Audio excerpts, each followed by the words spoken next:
नमस्कार, स्वागत है आप सभी का। जिके 24/7 न्यूज देख रहे हैं आप और मैं हूं प्रियंका आपके साथ। शुरुआत करेंगे एक बड़ी खबर के साथ। दरअसल महाराष्ट्र की सियासत पे एक बार फिर से हलचल तेज हो गई है।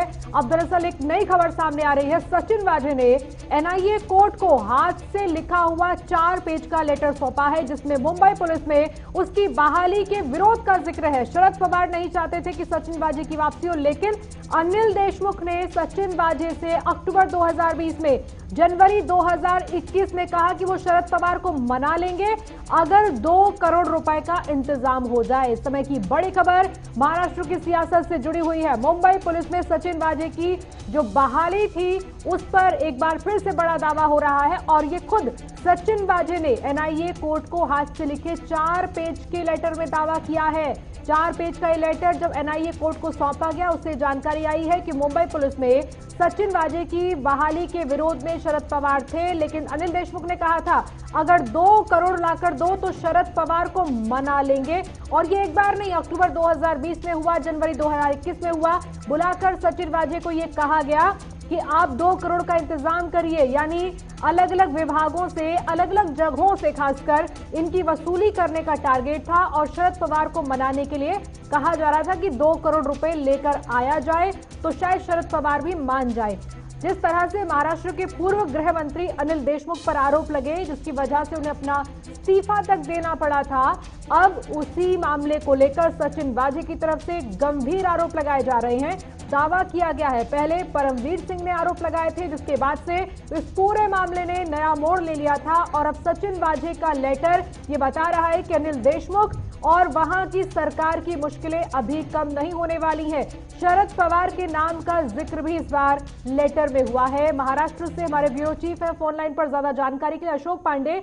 अशोक पांडे, इस लेटर में शरद पवार का नाम आ गया, इसमें अनिल देशमुख की बात हो गई, परमवीर का भी जिक्र है, और क्या चीजें हैं जो इस लेटर में बता रही हैं कि ये मामला यहीं पर थमने वाला नहीं है? बिल्कुल, देखिए अगर बात करें जिस तरह से ये पूरा मामला अभी लेटर बम जो नया सामने आया है, इसे पूरी तरह से साफ तौर से बकायदा अनिल सचिन वाजे की तरफ से लिखा गया है कि किस तरह से उनको रिक्रूट करने के लिए बकायदा जो है अनिल देशमुख ने 2 करोड़ रुपयों की मांग की थी। यही नहीं, ये भी कहा था कि जिस तरह से शरद पवार के पास जाने के बाद में बकायदा शरद पवार ने भी उनको इंसिस्ट किया था कि उनको रखा जाए और उनके ही बोलने के अनुसार कहा गया था कि शरद पवार को बकायदा, जो शरद पवार की तरफ से बकायदा अनिल देशमुख को ये कहा गया है कि उनको 2 करोड़ रुपए लेकर के उनको रिक्रूट किया जाए।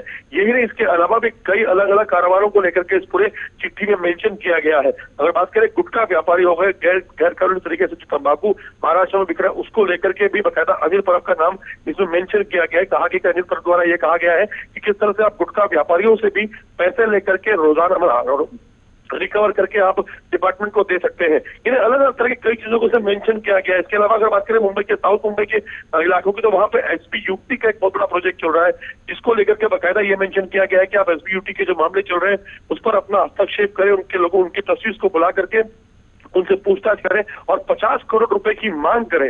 50 करोड़ रुपए की मांग इसलिए की जाएगी कि उनकी इंक्वायरी चल रही है, वो इंक्वायरी को बंद कर दिया जाएगा। इस तरह का ये लेटर में बकायदा सारी चीजों को मेंशन किया हुआ है। इसमें जो नाम, नए नाम जो सामने जो भी आ रहे हैं, उसमें अनिल परब जो है, जो शिवसेना के बड़े नेता है, वो प्रमुख है। सबसे अहम इसमें यह हो रहा है कि जिस तरह से शरद पवार का नाम आ गया है, शरद पवार को बकायदा इस पूरे लेटर बम में इन्वॉल्व किया गया है, जो मेंशन किया गया है, ये दिखा रहा है कि कितना ये बड़ा रैकेट है। और जिस तरह से हम लगातार अपने चैनल पर दिखाते आ रहे हैं कि इसमें आने वाले दिनों में कई बड़े खुलासे होंगे, कई बड़े नेताओं के नाम सामने आएंगे। अब कहीं ना कहीं इस चिट्ठी के माध्यम से ये सारी चीजें खुलती हुई दिखाई दे रही है। एक बार नहीं, साल 2020 का जिक्र है, 2021 का भी जिक्र है कि बार बार ऐसा करने के लिए कहा जा रहा था। ये झांसा था या हकीकत थी? किस किस तक पैसा जाना था या क्या तैयारी थी आगे की? बहुत सारे सवाल हैं जिनका जवाब आने वाले समय में मिलेगा। बहुत बहुत शुक्रिया अशोक पांडे तमाम जानकारी के लिए और बातचीत के लिए।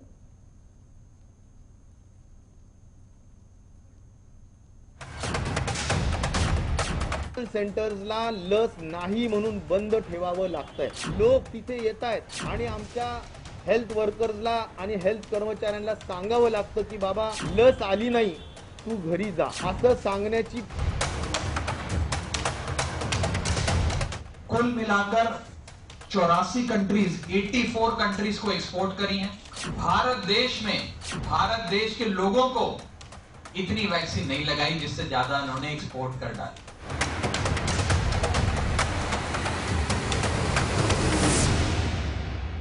चलिए अब बात करेंगे उस मुद्दे की जिसकी वजह से कहा जा रहा है कि अब असल में सरकारों की आंख खुली है, नींद खुली है और अब तैयारी कर रहे हैं कि कैसे लोगों को यह बताया जाए कि पिछले एक साल में जो कोरोना ने रिकॉर्ड नहीं तोड़े वो 2021 में कोरोना बढ़ते बढ़ते आउट ऑफ कंट्रोल कैसे हो गया, और उसका सबसे बड़ा हथियार रोकने का वैक्सीन, जिस पर अभी तक सरकारों की नजर इस बात पर थी कि जिस तरीके से लोग आएंगे सेंटर पर उसी अनुपात में वैक्सीनेशन होगा, लेकिन अब सरकारें कहने लग गई हैं कि हमें वैक्सीनेशन सेंटर से लोगों को वापस लौटाना पड़ रहा है क्योंकि हमारे पास डोज नहीं है हमारी जितनी जरूरत है। इसकी आवाज सबसे पहले महाराष्ट्र से उठी, उसके कुछ ही देर बाद आंध्र प्रदेश की सरकार ने कहा कि 1 करोड़ वैक्सीन की डोज की जरूरत है, केंद्र से मदद मांगी गई।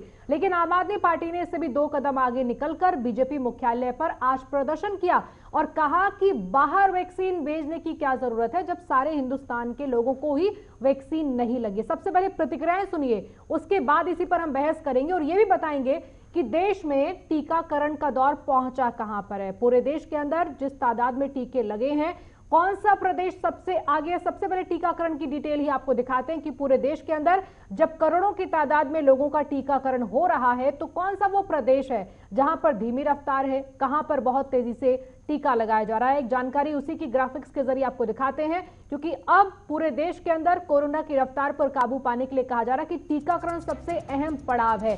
देश के अंदर अभी तक 8 करोड़ 70 लाख से ज्यादा लोगों को टीका लग चुका है, लेकिन 7.5 करोड़ ऐसे लोग हैं जिनको पहली डोज लगी है, जबकि 1 करोड़ से ज्यादा लोग ऐसे जिनको दोनों डोज अभी तक लग चुकी है। तो ये कुल मिलाकर 8 करोड़ 70 लाख से ज्यादा लोगों को जिनको वैक्सीनेशन अभी तक हुई है, जिनका टीकाकरण हुआ है, उसकी जानकारी है। यानी अभी अगर दोनों डोज को किसी को अगर मिली है तो वो संख्या बहुत कम लोगों की है।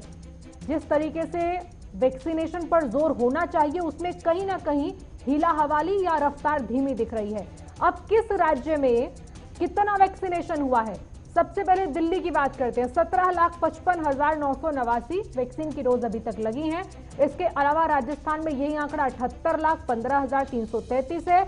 गुजरात में 80,17,741 है। महाराष्ट्र ने सबसे ज्यादा अभी तक वैक्सीनेशन किया है, 85,59,317 वैक्सीन डोज लग चुकी हैं। उत्तर प्रदेश में आंकड़ा है 76,41,485 और पश्चिम बंगाल में आंकड़ा है 68,73,489 का। ये अलग अलग राज्यों के अंदर वैक्सीन किस तरीके से अभी तक पहुंची है लोगों तक, कितनी तादाद है उन लोगों की जो वैक्सीनेट हुए हैं, उसकी जानकारी आपके सामने। लेकिन जिस पर आज हम बात करेंगे, वैक्सीनेशन को लेकर हाहाकार मच रहा है या जरूरत के हिसाब से सरकार उन तक ये डोज नहीं पहुंचा पा रही है, इस पर बात हो उससे पहले प्रतिक्रियाएं आपको सुनवाते हैं। महाराष्ट्र के स्वास्थ्य मंत्री ने कहा कि उन्हें जरूरत है उतने स्टॉक की कि लोगों को वापस ना भेजना पड़े, लेकिन आम आदमी पार्टी कह रही है कि सरकार इतनी बड़ी तादाद में विदेशों को वैक्सीन भेज रही है जबकि हिंदुस्तान में ज्यादा जरूरत है। सुनिए। सेंटर्सला लस नाही म्हणून बंद ठेवावं लागतंय, लोक तिथे येत आहेत आणि आमच्या हेल्थ वर्कर्सला आणि हेल्थ कर्मचाऱ्यांना सांगावं लागतं की बाबा लस आली नाही तू घरी जा, असं सांगण्याची पाळी कुल मिलाकर 84 कंट्रीज 84 कंट्रीज को एक्सपोर्ट करी हैं और भारत देश के लोगों को इतनी वैक्सीन नहीं लगाई जिससे ज्यादा उन्होंने एक्सपोर्ट कर डाली। मैं आपको उन देशों के नाम भी पढ़ के बताऊंगा जिन देशों को दिया है, जिन जिन देशों को कितने कितने मिलियन, कितने कितने लाख वैक्सीन के डोज इन लोगों ने एक्सपोर्ट कर दिए। और आज ये नजर आता है कि प्रधानमंत्री जी को और भारतीय जनता पार्टी को अपनी छवि की चिंता अंतर्राष्ट्रीय मंच पर इतनी ज्यादा है कि आज उन्होंने नाइजीरिया में, ज़ैम्बिया में, कीनिया में, अफगानिस्तान में, बारबाडोस में, श्रीलंका में, मॉरिशस में और न जाने किन किन देशों में जो लोग बैठे हैं वो प्रधानमंत्री जी की इमेज या भारतीय जनता पार्टी के बारे में क्या सोचते हैं वो इन लोगों के लिए ज्यादा महत्वपूर्ण है। उन लोगों की जान माल की रक्षा करना ज्यादा महत्वपूर्ण है, अपने देश के लोगों की जिंदगी बचाना, उनको सुरक्षा कवच पहनाना, उनको वैक्सीनेशन देना। चलिए एक तस्वीर आपको दिखाते हैं। बीजेपी मुख्यालय पर आम आदमी पार्टी के कार्यकर्ता आज प्रदर्शन भी कर रहे थे कि वैक्सीन बाहर ना भेजी जाए, देश के अंदर सभी लोगों को वैक्सीन लगाना जरूरी है। कोरोना की वैक्सीन को लेकर लगातार बवाल तेज होता जा रहा है। आम आदमी पार्टी लगातार केंद्र सरकार पर निशाना साध रही है। इसी को लेकर आम आदमी पार्टी के कार्यकर्ता बीजेपी मुख्यालय तक आज प्रदर्शन कर रहे हैं और यहाँ पर उनको पुलिस ने बीच में रोक दिया। तो महिलाएं भी यहाँ मौजूद है, आखिर जानना चाहेंगे कि क्या इनको दिक्कत हो रही है, क्या कहना चाहते हैं जो महिलाएं हैं आज सड़कों पर बैठने पर मजबूर हो गई है। महिलाओं से पूछ लेते हैं क्या कुछ इनका कहना है। मैडम क्या नाम है आपका? ममता दीपक पटेल, नगर विधानसभा से हूँ मैं। जी मैम, क्या कहना है, आप आज इतनी गर्मी में सड़कों पे बैठी हुई हैं? ये मोदी जी के कारण बैठे हम सड़कों पे।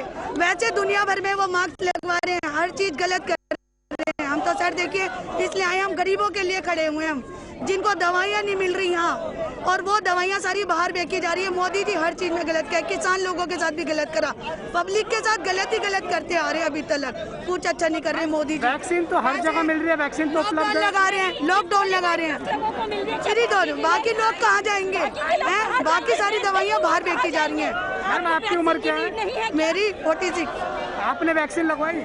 नहीं, मेरे नहीं लगाई अभी, मेरी उम्र ही आपकी 45 के तो ऊपर लगी थी। सॉरी 46 नहीं है सर, मेरी 35 है, सॉरी। हाँ जी, चलिए कोई बात नहीं। आपका क्या नाम है मैडम? आप अपना? गोल्डी वर्मा, पटेल नगर विधानसभा से। क्या कहना चाहते हैं मैडम? सर सिंपल सी बात है, हम यहाँ परेशान हो रहे हैं, मोदी जी देश की जनता को परेशान कर रहे हैं। उनसे यही उम्मीद है कि वैक्सीनों को बाहर विदेशों में पहले देश के लिए अपने जनहित को आगे रखें, देश की युवा पीढ़ी को आगे रखें, उन्हें भी वैक्सीन की जरूरत है। आज मोदी जी, आपको सेंट्रल गवर्नमेंट का कहना है कि पूरी एक प्रक्रिया होगी, उसके तहत जब उनका नंबर आएगा तब लगाई जाएगी। मना नहीं है, लेकिन अभी जिनको जरूरत है उनको लगाई जा रही है। तो जरूरत देश के युवाओं को नहीं है? आप बताइए मुझे, देश की जरूरत की युवाओं को जरूरत नहीं है? तो फिर इस हिसाब से तो हम ठीक कर रहे हैं। अगर हम विदाउट मास्क घूम रहे हैं तो ठीक कर रहे हैं। बीमार तो कोई भी पड़ सकता है ना सर। मैम जो नाइट कर्फ्यू लगाया है वो दिल्ली सरकार। चलिए इसी पर बात करेंगे। खास मेहमान हमारे साथ जुड़ रहे हैं इस चर्चा का हिस्सा बनने के लिए। बीजेपी से हमारे साथ विजय खेड़ा जी हैं। विजय जी बहुत बहुत स्वागत है। बीजेपी प्रवक्ता हमारे साथ हैं पैनल में। इसके अलावा एनसीपी से हमारे साथ फहमीदा हसन है, एनसीपी नेता। फहमीदा जी बहुत बहुत स्वागत है आपका। कैप्टन शालिनी सिंह है आम आदमी पार्टी से प्रवक्ता। कैप्टन शालिनी सिंह जी बहुत बहुत स्वागत है आपका भी। मेरा पहला सवाल विजय खेड़ा जी आपसे है। आंध्र प्रदेश की सरकार ने कहा 1 करोड़ डोज चाहिए, केंद्र जल्दी से मदद करे। आम आदमी पार्टी कह रही है कि आप लोग विदेश भेजने में डोज बहुत ज्यादा इंटरेस्टेड हैं, देश के लोगों को कब लगेगी पूरी तादाद में।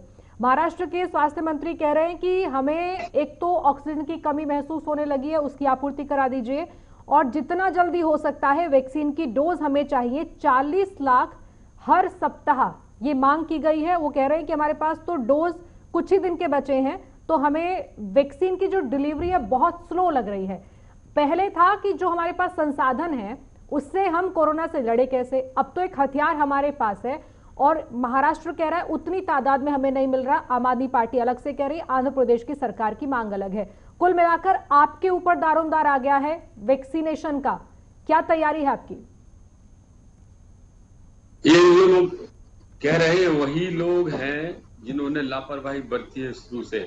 प्रधानमंत्री हाथ जोड़ जोड़ कर कहते रहे, सरकार कहती रही, पर ये वही मुख्यमंत्री आपने देख लिया। दिल्ली की हालत केजरीवाल ने खराब की थी, महाराष्ट्र ने की थी। इन्हीं लोगों ने, ये लोग हैं जो नहीं संभाल पाए शुरू में, जिन्होंने कोई कंट्रोल नहीं किया और लूजली काम करते रहे। आज वैक्सीन मांग रहे हैं, ठीक है। वैक्सीन जिस समय बनने वाली थी तभी भी वही लोग हैं जिन्होंने इसकी खिल्ली उड़ाई थी।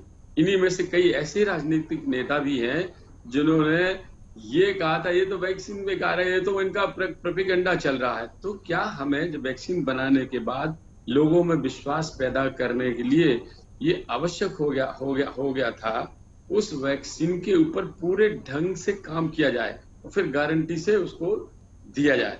तभी भी डॉक्टरों तक का मजाक बनाने से इन्होंने नहीं छोड़ा। मैं स्वयं डॉक्टर हूँ, मुझे सुन के दुख होता था। मेरा बेटा वार्ड का इंचार्ज था, कोविड का नेफ्रोलॉजिस्ट है, तो मैं बता रहा हूँ आपसे कि ये इन्होंने इस तरह डॉक्टरों तक को नहीं छोड़ा, साइंटिस्ट तक को नहीं छोड़ा। आज ये पॉलिटिकल प्रोपेगेंडा के लिए उटपटांग बातें कर रहे हैं। इतने बड़े देश में वैक्सीन का रिसर्च हिंदुस्तान में हुआ, वैक्सीन इजाद हिंदुस्तान में हुई, एक गर्व की बात थी। इसके बाद इसको संभालना जगह जगह उसको पहुंचाना, इतने बड़े काम किए थे जिसमें इनको सहयोग करना चाहिए था, बजाय इसके कि उल्टा पुल्टा प्रोपेगेंडा करते, लोगों को बहकाते कि वैक्सीन सही नहीं है। ये मांग रहे हैं, ठीक है, चलो देर से जागे तो सही। अब उस समय इतने हालातों में प्रधानमंत्री ने खुद मॉनिटर किया, पूना गए, हैदराबाद गए, मतलब जगह जगह गए, वो फैक्ट्रीज तक देखी उन्होंने, ताकि लोगों में उत्साह बढ़े और जल्दी काम हो। खैर, रिसर्च हो गई, वैक्सीन सफल हो गई। सफल होने के बाद डिप्लोमेटिकली अगर कुछ वैक्सीन बाहर भेजी गई और उसमें से कुछ वैक्सीन हमको यहाँ देनी भी थी मुफ्त, सारी वैक्सीन शुरू में, और दी भी गई मेडिकल स्टाफ को और वॉरियर्स को सबसे पहले लगी। तो एक चरणबद्ध तरीके से अकेला हिंदुस्तान नहीं है, पूरी दुनिया के हर देश में चरणबद्ध तरीके से ही हो रहा है। जो लोग ज्यादा डेंजर में है, खतरे में है, जिनकी लाइफ खतरे में है। आप लोग पहले ये कह रहे थे कि राज्यों के अंदर धीमी रफ्तार है, और एक दूसरा ये था कि वैक्सीन की जो डोज थी वो बर्बाद भी हो रही थी, लोग उतना जागरूक नजर नहीं आ रहे थे, या सरकारें उस तरह से एक्टिव नहीं थी। अभी महाराष्ट्र तो वो प्रदेश है जो रिकॉर्ड लेवल पर जाकर वैक्सीनेशन कर रहा है, और वो राज्य अगर आपसे ये कह रहा है कि हमारे पास उतनी खेप नहीं है जितनी हमें चाहिए, अभी फिलहाल वैक्सीन की डिलीवरी स्लो है, क्या इस पर इमीडिएट काम होगा, या जो जानकारी महाराष्ट्र की सरकार दे रही है उसमें कहीं कोई आपको संशय है कि ऐसा नहीं हो सकता? कह रहा हूं, उसके लिए अब दूसरी बात आपकी बता दूं, ये इसके लिए उपाय करे जा रहे हैं। जैसे अभी 2 कंपनी वैक्सीन बनाती है हमारे पास, सीरम वाली एक कंपनी और एक और कंपनी बायोमेक। बाकी अभी और 3-4 कंपनियां जो विश्व में आई हैं, मॉडर्ना है, फाइजर है, तो इनसे भी बातचीत चल रही है कि अगर और कंपनी जल्दी से बना सकें। दूसरी बात, इस पर भी विचार हो रहा है, क्या ये जो कंपनी बना रही है, अगर ये कंपनी को बेचने की इजाजत दी जाए कि नहीं दी जाए, एकदम एवरेज रेट के ऊपर जो लोग अफोर्ड कर सकते हैं उनके लिए, अगर ऐसा हो सकता है तो फिर वो भी रात दिन काम करना चालू कर देंगे। मैं विजय जी, तब तक हमारे साथ कैप्टन शालिनी सिंह हैं। कैप्टन शालिनी सिंह, देश के बाहर वैक्सीन भेजने का कोई ऐसा क्राइटेरिया तो नहीं है कहीं पर भी, या कोई ऐसा कोई तरीका नहीं है जिससे पता चलता हो कि देश के अंदर जो वैक्सीन की डोज है, क्या वो पूरी आबादी को लगाने लायक बनी नहीं है, उससे पहले भेजा जा रहा है? जो डोज है, जो जहां पर सप्लाई हो रही है, क्या कहीं पर कोई कमी पड़ रही है? दूसरा, ये सब लोगों को एक साथ डोज लगाने का कभी अनाउंसमेंट नहीं हुआ था, तो आप लोगों ने जो आज प्रोटेस्ट किया उसका क्या मतलब है कि सरकार डोज देश के अंदर रख ले, लगे ना लगे? नमस्कार प्रियंका जी और मेरे साथी प्रवक्ता। सबसे पहले विजय जी ने एक बात कही कि स्टार्टिंग में हमने कहा कि वैक्सीन की डोजेस सेफ नहीं हैं, और उस चीज़ का पहले हमने काफ़ी मजाक उड़ाया, और मोदी जी को हमने बोला कि भाई गलत तरह की वैक्सीन हैं, सूटेबल नहीं है। तो उसके लिए मैं ये कहना चाहूँगी कि हमारे दिल्ली के सीएम ने अपने वृद्ध माता पिता के साथ वैक्सीन का शॉट खुद लगाया था, और उन्होंने ये चीज़ कही थी कि वैक्सीन बिल्कुल सेफ है और आप इसको ज़रूर लगाएं। तो ये जो उन्होंने स्टेटमेंट दिया वो उनका गलत है। अब दूसरा, आपने मुझे पूछा कि क्या हमारे लिए सफिशिएंट है, और बाहर जो भेज रहे हैं हम उसका प्रोटेस्ट क्यों कर रहे हैं? आज का प्रोटेस्ट सिर्फ इसलिए था कि पहले आप अपनी कंट्री को सेव करिए, आप अपने सारे नागरिकों को, जो आपके अडल्ट सिटीजन्स हैं, ये हमारी एक नैतिक जिम्मेदारी है सरकार की, चाहे वो केंद्र सरकार हो या वो राज्य सरकार हो। हमारे लिए हमारे जो जनता है, हमारे जो भारतीय नागरिक हैं, उनकी जान सबसे ऊपर है हर तरीके से, चाहे वो स्वास्थ्य की हो, चाहे वो किसी और भी क्षेत्र में हो। तो आज अगर हम इतनी बड़ी महामारी से जूझ रहे हैं और हमारी आबादी है 136 करोड़ के पार, और हम आज तक कितनी वैक्सीनेशन उस एवरेज से कर पाए हैं, और हमने 84 कंट्री में 64 मिलियन, वही तो सवाल मैंने आपसे पूछा कि अगर बाकी देशों को अगर ना भेजा जाए डोज, लेट मी फिनिश। हाँ, तो पहले क्या हमारे पास प्लान है और हम एग्जीक्यूट नहीं कर रहे हैं? एक तरीका है, प्लान ऑफ एक्शन है, कितनी मैन पावर है, कोरोना में डॉक्टर कितने व्यस्त हैं? जी, बाहर आप जरूर भेजिए, लेकिन पहले अपनी पूरी सिटीजन्स को सिक्योर करिए, उनको सेफ करिए। उत्पादन हो रहा है तो भेज रहे हैं, उत्पादन नहीं हो रहा है फिर भी भेज रहे हैं। यूएस ने अनाउंस किया है कि 16 अप्रैल के बाद, 19 अप्रैल के बाद वो कोई राइडर नहीं लगाएंगे कि 45 के ऊपर या 60 के ऊपर के लोग वैक्सीन लगाएंगे, उनका हर अडल्ट सिटीजन 19 अप्रैल के बाद वैक्सीन लगवा सकता है। लेकिन आज हमने 16 जनवरी से वैक्सीनेशन इंडिया में स्टार्ट किया था जी। और पहले हमने बोला health workers, frontline workers, Covid warriors को लगेगा। 16 जनवरी से आज हम अप्रैल मिड में आ गए हैं और अभी भी हम राइडर लगा रहे हैं कि अभी 45 साल के ऊपर लगेंगे।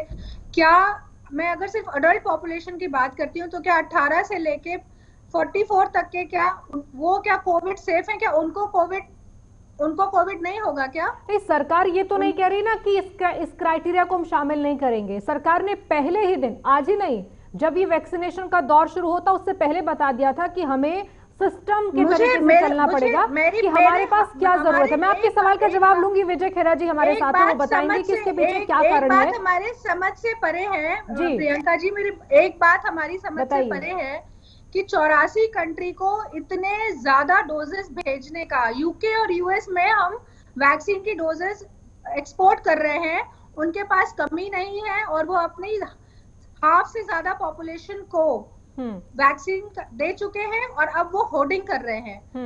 क्या हम इस स्टेज पे पहुंच गए हैं? यूएस और यूके जैसी डेवलप कंट्रीज को शालिनी जी, मैंने आपसे सवाल उसी बेस पर पूछा था कि कोई आपके पास ऐसा रिकॉर्ड है तो आप साझा कीजिए कि हमारे देश के अंदर ये सारी डोज रहती तो हम वैक्सीनेट होते। डॉक्टर्स का पैनल नहीं था क्या जब ये एग्जीक्यूट हुआ होगा? मैंने वही तो बोला, जनवरी से आपने वैक्सीन लगानी शुरू की है और आज की डेट में आप बताइए कितनी वैक्सीन आपने लगा ली है? सर ने एक सेकंड शालिनी जी, हमारे साथ फहमिदा हसन भी हैं। मैं आपसे और भी सवाल लूंगी, विजय खेरा जी इसका बेहतर जवाब देंगे। जो आप बता रही हैं, आपके हिसाब से प्लान एग्जीक्यूट होता तो अभी तक आप कह रही हैं सबको लग गया होता टीका, अभी तक नहीं लगा, उसका कारण भी वो बताएंगे। प्लान एग्जीक्यूट करने की कोशिश भी नहीं की गई है, प्लान एग्जीक्यूट करने की कोशिश भी नहीं की गई है। ये बिना प्लानिंग के सारा कोरोना के साथ डील चल रहा है। जो वैक्सीनेशन हो रहा है इसमें कोई प्लान नहीं है, सेंटर्स खुले उसमें कोई प्लान नहीं है। चलिए मैं आपके सवाल का जवाब दूंगी। फहमिदा हसन जी, महाराष्ट्र से आप लोगों ने कहा, आज जब हम ये कह रहे हैं कि महाराष्ट्र में शायद संसाधन भी कम पड़ जाएंगे कोरोना से लड़ने में, तब महाराष्ट्र के स्वास्थ्य मंत्री ने कहा कि हमारी जो जरूरत है उस हिसाब से सप्लाई कम हो रही है। रिकॉर्ड आप लोगों ने वैक्सीनेशन किया है। क्या केंद्र की तरफ से जो पहले आपको मदद मिल रही थी आज नहीं मिल रही है क्या? आज हमारी क्षमता है पर डे 5 लाख वैक्सीन लगने की और हमारे पास जो स्टॉक है वो 14 लाख ही है। मतलब 3 दिन का ही स्टॉक हमारे पास अवेलेबल है। 3 दिन के बाद हमको लसीकरण सेंटर सारे बंद करने पड़ेंगे। और ये जो दूसरी कोरोना की जो वेव है, वो वेव ज्यादा करके हमने महाराष्ट्र में जो सर्वे किया है वो 25 से लेके 40 के बीच के जो युवा लोग हैं उसके अंदर ये वेव आई है। वो ही ज्यादा करके कोरोना पॉजिटिव हुए हैं। तो हमारे जो मुख्यमंत्री और हमारे हेल्थ मिनिस्टर राजेश भैया टोपे जी, उन्होंने प्रधानमंत्री जी से आज 8 दिन पहले ही बोला था कि हमको आप परमिशन दे कि जो 20 साल से 45 साल के अंदर के हैं उनको आप लसीकरण के लिए परमिशन। अभी तक डॉक्टर हर्षवर्धन जी सोच ही रहे हैं, मोदी जी भी सोच ही रहे हैं। तो ये जो है खुद के घर में लोग भूखे मरे और बाजू वाले पड़ोसियों को आप खाना बांटे, तो ये कहाँ का इंसाफ है? आज पूना में 3 करोड़ जो है रस्सी डेली की बनती है, लेकिन वो सारी रस्सी पहले उनको सेंट्रल को देनी पड़ती है। और हमने पहले ही बोला था कि हमको पर वीक 40 लाख हजार वैक्सीन चाहिए, क्योंकि हम पर डे ऐसा टारगेट रखे। हमारे पास कोरोना का जो टारगेट है कि जो अभी 57,000 आज डिडक्ट हुआ है, तो उसके चलते 40 लाख हमको पर वीक रस्सी चाहिए, जो हम 6 लाख डेली का देते हैं लोगों को, लसीकरण करते हैं। तो एक्सपोर्ट बंद करके पहले अपने घर को देखना चाहिए, ना कि पहले पड़ोसी को देखना चाहिए। घर के बच्चे सारे भूखे मरे और बाहर आप लसीकरण करते फिरे। फहमिदा जी, ये बात सही नहीं है क्या कि महाराष्ट्र के अंदर सबसे ज्यादा वैक्सीनेशन हुआ है, तो ये डोज आपको सरकार से मिली होंगी ना?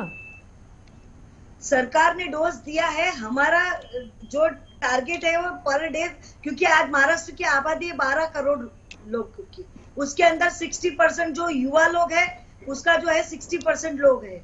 बाकी माइग्रेट करके बाहर से जो लोग आते हैं वहां भी गाइडलाइन फॉलो नहीं होती है। हम महाराष्ट्र में आके उनका जब चेकिंग करवाते हैं तो वो सारे पॉजिटिव पाए जाते हैं।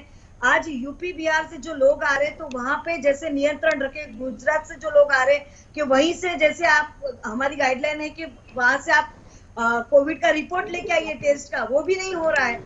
यूपी गवर्नमेंट स्टेशनों पे वगैरह पे ये कोविड रिपोर्ट नहीं मांगती है कि भाई आप जा रहे हैं बाहर तो आप रास्ते में ट्रैवल कर रहे हैं तो आपको ये कोविड का सर्टिफिकेट जरूरी है। दूसरा हमको यहाँ जो है कि हम 6 लाख पर डे लगाते हैं, अभी 14 लाख के अंदर हम लोग कितना 3 दिन चला पाएंगे बाकी का।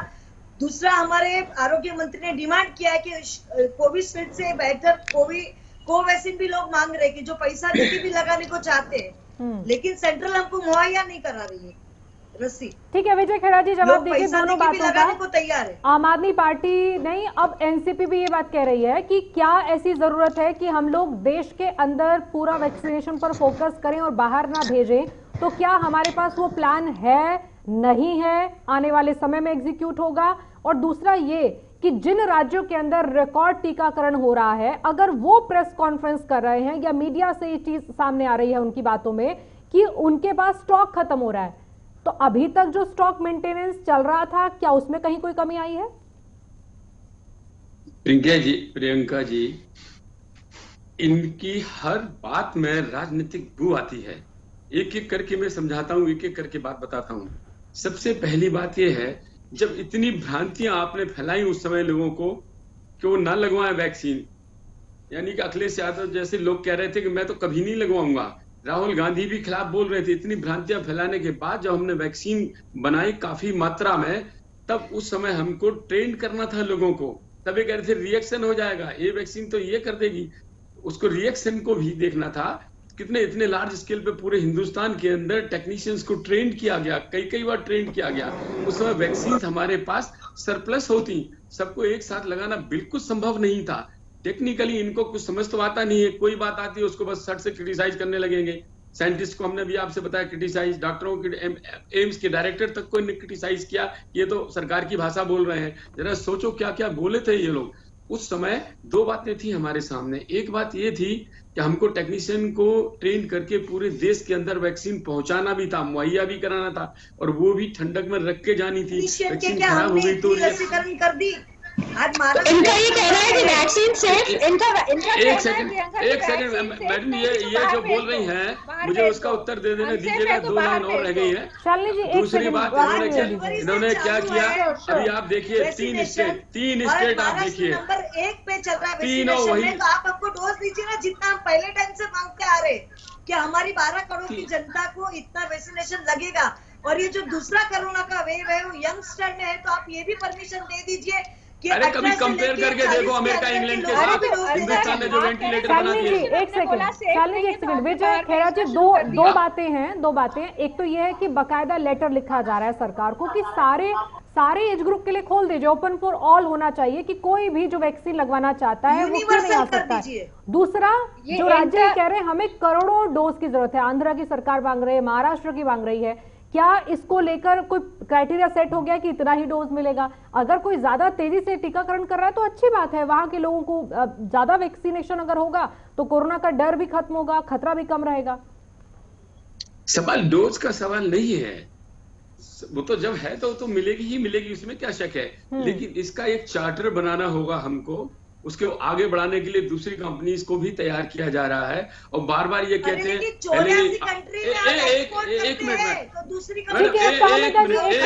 आपके सवाल का जवाब दे रहे हैं। एक मिनट विजय जी ने जैसे हमें मालूम है जब भी इनकी बात ऐसी आएगी बीच में बोलेंगी, आदत होती है कुछ लोगों की। 1 मिनट आप सुन लीजिएगा पहले। बात आदत की नहीं है, बात ये है ना, आदत नहीं, आप मुझे पूरा बोलने दीजिए ना। नहीं, आप अभी आप सुनने को तैयार, आप सच सुनने को तैयार नहीं। आप सच सुनिए पहले, आप सच सुन लीजिएगा। इससे नहीं होगा कि हमको दे दो, सबको लगवा दीजिए, 16 साल को लगवा दीजिए, बोलने से नहीं होता। सच पर बहस कीजिएगा, फालतू की बहस मत करिए। आप बोल रहे थे, कोई नहीं बोल रहा था। समय खराब करिए ना, दूसरों का कीजिएगा। सच पर बहस करो, आपके पास में आ रही हूँ, 1 मिनट रुक जाइए सिर्फ। आप दोनों ने अपनी बात रखी, उन्होंने कुछ नहीं कहा, सुनिए। प्रियंका जी, सच ये है, 1 मिनट के लिए, सच ये है कि अगर हम क्या पहले पैरामेडिकल स्टाफ को नहीं देते क्या डॉक्टरों को नहीं देते क्या? क्या उन्हें मार डालते? उन्हें हम पहले जिनको सेवा करनी है और जो एक्सपोज थे 24 घंटे, इनको उस पर भी एतराज था। अब जब क्या हम बुड्ढों को नहीं देते जो ज्यादा एक्सपोज होते हैं और जल्दी जिनकी डेथ हो रही थी? यंग तो बिल्कुल रिकवर कर रहा है, उनकी इम्यूनिटी बहुत अच्छी है, उनका तो नेग्लिजिबल डेथ है, नेग्लिजिबल। ये आपको पता ही नहीं, कुछ आंकड़े देखना नहीं, बोलने बैठ जाना है आपको। अरे सर, तो जरूरत आप बाहर भेज क्यों रहे हैं? 15 से 45 साल का आदमी, बताओ कौन मरा? ठीक है विजय खेरा जी, मुझे बताइए, एक मिनट में रोकना 15 से चाहूंगी। 30 शालिनी जी, फहमीदा जी, अब वक्त इतनी इजाजत दे। खबरों से अपडेट रहने के लिए JQ24/7 न्यूज के YouTube चैनल को आज ही सब्सक्राइब करें और हमारे Facebook पेज को भी अभी फॉलो करें।